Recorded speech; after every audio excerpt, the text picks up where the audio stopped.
the P. Diddy's arrest was last night. Yeah. His charging documents were unsealed right before we went on air, and they include trafficking, transporting to engage in prostitution, racketeering, conspiracy.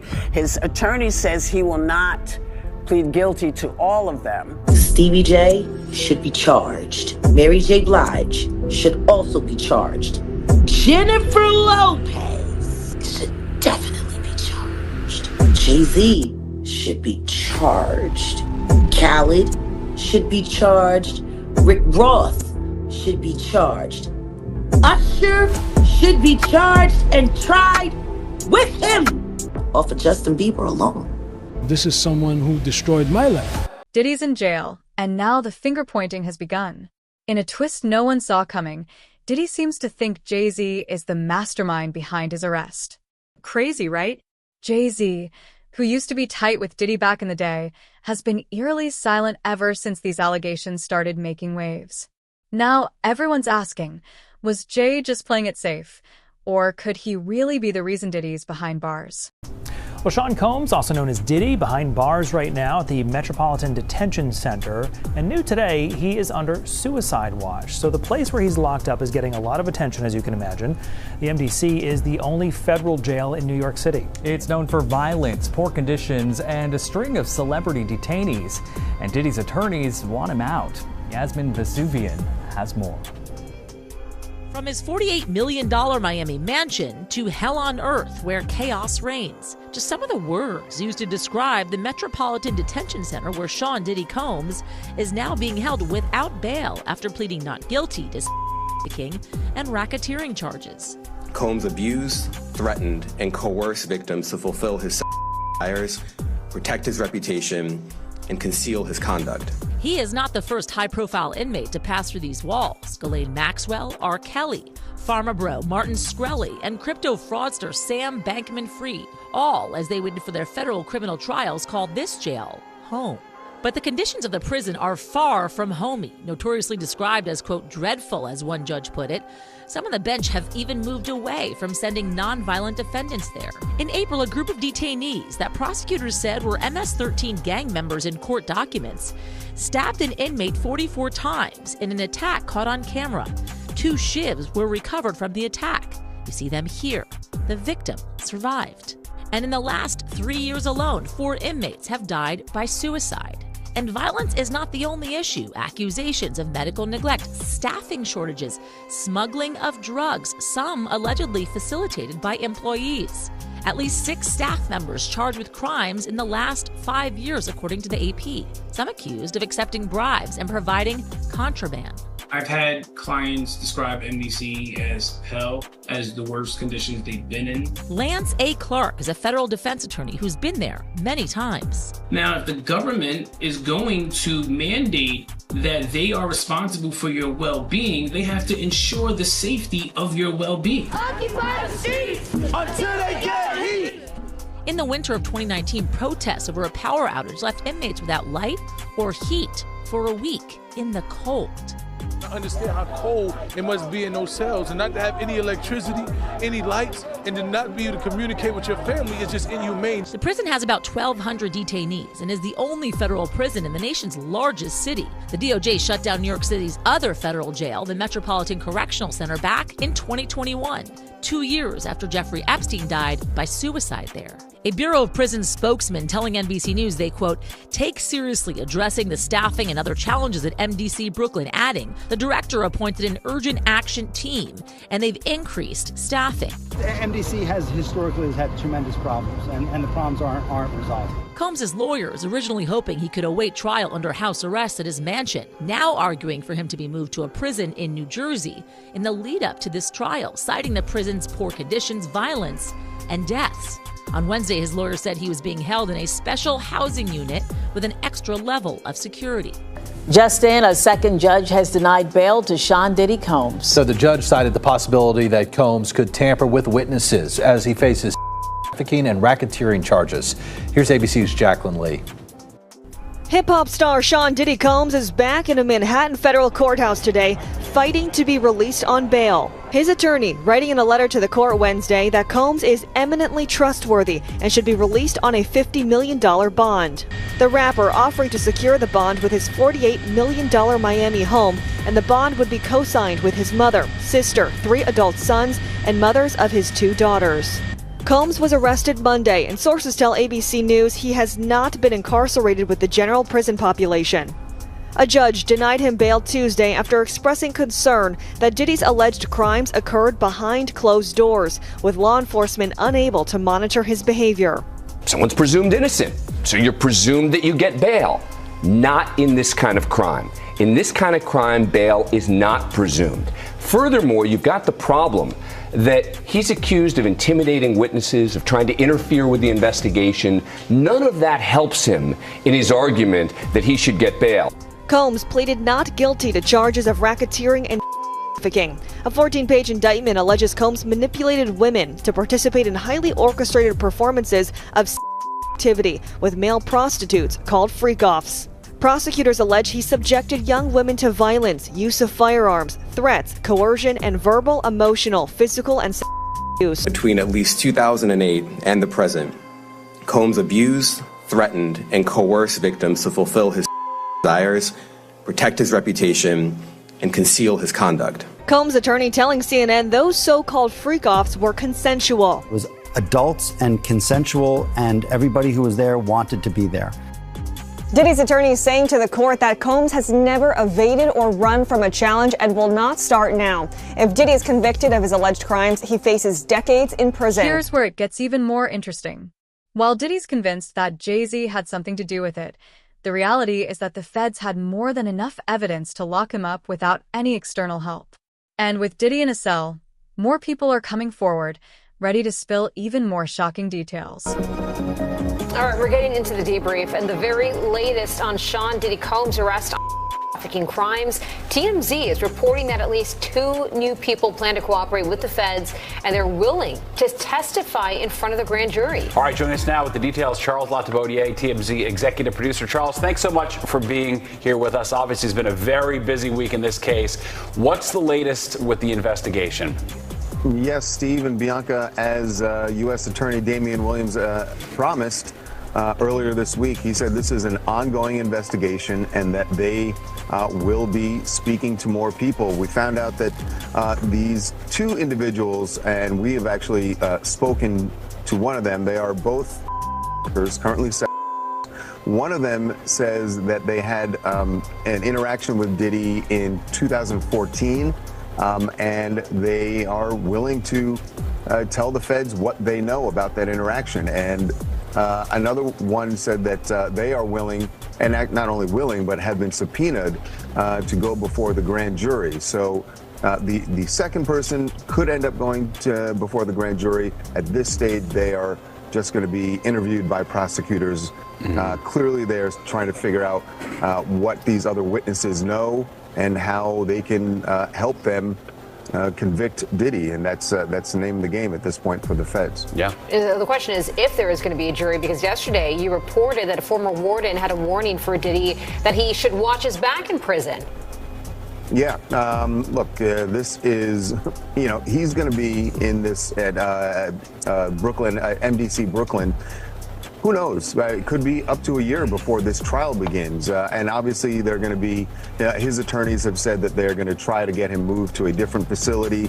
But for now, he's in there. And what we've been told by a former warden is he's a target. That's the fact of the matter. And that's why they have him in a solitary part of the jail, because they don't, he becomes a target because it's like what we've been told, it's like a badge of honor that if you were able to inflict some violence on Diddy, that gets you score points with other inmates. So that's a situation that obviously the jail officials do not want to happen. So they're going out of the way to make sure that doesn't happen. He is in a really, can you imagine like the lap of luxury that Diddy's been used to for decades now? And then just like that, he is now in this jail. And unless they can get him bail at some point, he's going to be behind bars for for sure. a long time. You know, just briefly, what's going on behind the scenes in Hollywood? All these people who partied with him, who might be on these hidden tapes. What level of panic are you hearing from all these people we know who associated with him over the years? I will tell you, Steve, we are not hearing any panic because no one, and this has been true since the raids, really, nobody who we know, people who we know Diddy. We've seen them at his parties, and I'm not talking about the freak-offs. I mean, we haven't seen any of that video, though.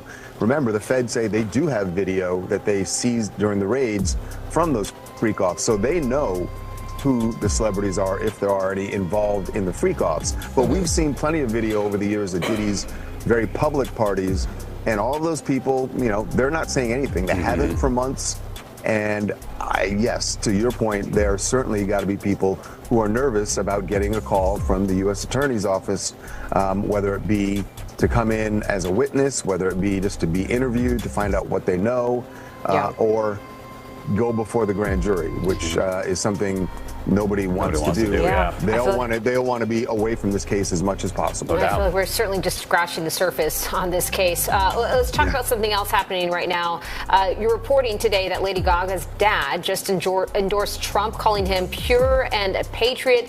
Was this surprising to you as you guys were talking about this today? It was definitely surprising. Joe Germanata, or as we've been calling him here in the office, Daddy Gaga, went on Fox and Friends this morning and very full-throatedly endorsed former President Trump and spoke about why he is endorsing him. He acknowledged that, in his word, the word he used was, he acknowledged that Trump is abrasive, but he just prefers his policies. He said, I'm not voting for a person, I'm voting for the policy. And he felt like New York has gone downhill while Joe Biden was in the White House, and he thinks that Trump should be back there. You can tell he is not comfortable with some of the things that Trump says or does, but it's about policy for him. It was weird because we all know that Lady Gaga is very liberal, and while she has not endorsed Kamala Harris yet, she did full-heartedly endorse Joe Biden, and we're expecting at some point she will do that for Harris and Walz. Yeah, as of right now, I think all she's done is like the post from Taylor Swift or whatever. The family dinners are going to get interesting with them. Exactly. Imagine Thanksgiving after the election. It's an American story at this point, that's for sure. That's right, That's the truth. All right, very well, Charles. We appreciate all the info. Thanks so much. One of the key people speaking up is a rapper who went to jail back in '99 for that infamous shooting incident with J-Lo. Someone who destroyed my life. Former rapper Moses Shine Barrow is speaking out in the wake of Sean Diddy Combs' arrest and federal indictment. Once Diddy's bad boy protege, Moses served nearly a decade in prison for a 1999 nightclub shooting in New York, where 3 people were injured. Diddy attended a party at the club with his then-girlfriend Jennifer Lopez and had also been arrested and accused of being involved in the shooting. However, during his trial, he said he fired the gun in self-defense and was acquitted of all charges. J-Lo was also arrested at the scene and was held for about 14 hours but was released without being charged. Moses, who is now the leader of the opposition in the Belize House of Representatives, claims he took the fall for Diddy and is now reflecting on his incarceration, calling Diddy someone who, quote, destroyed my life. In a press conference, the politician details their past relationship. When I was a 18-year-old kid, just wanting to do nothing other than make my mother proud and make Belize proud and do what all of us want to do, be recognized for our talent and take over the world. I was defending him, and he turned around and called witnesses to testify against me, and he contributed. He pretty much sent me to prison. So that is the context by which you must always describe that relationship. Yes, I forgave. Let us not lose sight of what the cold hard facts are. This was not someone who I vacationed with and who he and I enjoyed this great intimate relationship of brotherhood. This is someone who destroyed my life. Moses, however, admits that in recent years, he only reunited with the bad boy mogul for investment purposes. And for the better interest of Belize, because he was in a position at that time to give scholarships and to maybe invest, I would not deny attempting to bring the investment to Belize and to bring the contributions to education to Belize, but don't distort it as if, you know, he and I were boom ballet. This is someone that destroyed my life. E! News has reached out to Diddy's lawyer for comment about Shine's accusations, but hasn't heard back. The former rapper's comments come after Diddy was arrested on charges of racketeering, conspiracy, trafficking, and transportation to engage in prostitution. Diddy has pleaded not guilty to all the charges, with a judge denying bail ahead of his trial. Well, Sean Combs still behind bars as we speak after a judge denied his request for bail a second time. And the place where he's locked up now getting a lot of attention. The Metropolitan Detention Center, the only federal jail in New York City, is known for violence, poor conditions, and a string of celebrity detainees. And Diddy's attorneys want him out. NBC News' Yasmin Youssef has more. From his $48 million Miami mansion to hell on earth where chaos reigns. Just some of the words used to describe the Metropolitan Detention Center where Sean Diddy Combs is now being held without bail after pleading not guilty, trafficking, and racketeering charges. Combs abused, threatened, and coerced victims to fulfill his desires, protect his reputation, and conceal his conduct. He is not the first high-profile inmate to pass through these walls. Ghislaine Maxwell, R. Kelly, Pharma Bro, Martin Shkreli, and crypto fraudster Sam Bankman-Fried, all as they waited for their federal criminal trials, called this jail home. But the conditions of the prison are far from homey, notoriously described as, quote, dreadful, as one judge put it. Some on the bench have even moved away from sending nonviolent defendants there. In April, a group of detainees that prosecutors said were MS-13 gang members in court documents stabbed an inmate 44 times in an attack caught on camera. 2 shivs were recovered from the attack. You see them here. The victim survived. And in the last 3 years alone, 4 inmates have died by suicide.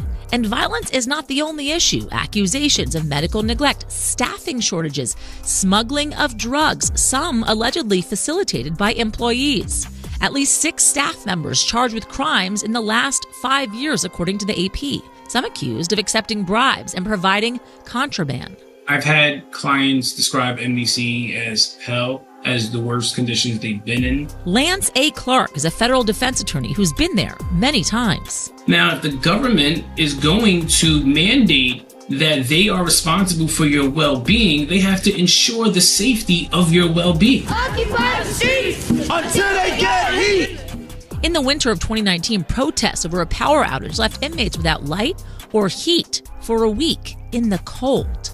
I understand how cold it must be in those cells, and not to have any electricity, any lights, and to not be able to communicate with your family is just inhumane. The prison has about 1,200 detainees and is the only federal prison in the nation's largest city. The DOJ shut down New York City's other federal jail, the Metropolitan Correctional Center, back in 2021, 2 years after Jeffrey Epstein died by suicide there. A Bureau of Prisons spokesman telling NBC News they, quote, take seriously addressing the staffing and other challenges at MDC Brooklyn, adding the director appointed an urgent action team and they've increased staffing. MDC has historically had tremendous problems, and the problems aren't resolved. Combs' lawyers originally hoping he could await trial under house arrest at his mansion, now arguing for him to be moved to a prison in New Jersey in the lead up to this trial, citing the prison's poor conditions, violence, and deaths.